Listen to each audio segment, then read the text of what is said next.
നമസ്കാരം, എൻ്റെ ചാനലിലേക്ക് സ്വാഗതം. എല്ലാവർക്കും സുഖം വിശ്വസിച്ച് നല്ല ദിവസം നേരുന്നു. എല്ലാവരും സബ്സ്ക്രൈബ് ചെയ്യുക, കമൻറ്റ് ചെയ്യുക, ലൈക്ക് ഷെയർ മറക്കരുത്. വിലയേറിയ അഭിപ്രായങ്ങൾ അറിയിക്കുക. നമ്മൾ ചിരിക്കുന്ന കാലം അത്രയും നമ്മുടെ പരാജയം മറ്റൊരാൾക്കും ആസ്വദിക്കാൻ കഴിയില്ല, മറ്റൊരാൾക്ക് ഇഷ്ടപ്പെടാൻ കഴിയില്ല, മറ്റൊരാൾക്ക് സന്തോഷിച്ച് പാർട്ടികൾ അല്ലെങ്കിൽ ഒരു സന്തോഷ ഒരു സെലിബ്രേഷൻ പാർട്ടികളും ചെയ്യാൻ സാധിക്കില്ല.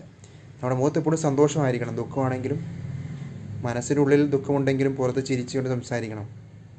അല്ലെങ്കിൽ അത് പണിയാണ്. കാരണം മറ്റുള്ളവർ ചെയ്യും ഇവനെന്തോ സംഭവമുണ്ട്, ഇവനെന്തെങ്കിലും പ്രശ്നങ്ങളുണ്ട്. അതുപോലെ തന്നെ നമ്മൾ മനസ്സിലെന്ത് പ്രയാസം ഉണ്ടെങ്കിലും അത് ഒരിക്കലും ഫേസ്ബുക്കിലൂടെയോ ഇൻസ്റ്റഗ്രാമിലൂടെയോ വാട്സപ്പിലൂടെയോ സ്റ്റാറ്റസ് ഇടാൻ പാടില്ല. കാരണം മറ്റൊരു മനസ്സിലാകും ഇവനെന്തോ പ്രയാസമുണ്ട്, ഇവനെന്തോ പ്രശ്നമുണ്ട് എന്ന് വിചാരിക്കും. അതുകൊണ്ട് നിങ്ങളൊരിക്കലും നിങ്ങളുടെ വിഷമങ്ങൾ ഒരിക്കലും ആരുമായിട്ടും പങ്കുവയ്ക്കാൻ, പ്രത്യേകിച്ച് പബ്ലിക്കിൽ പങ്കുവയ്ക്കരുത്.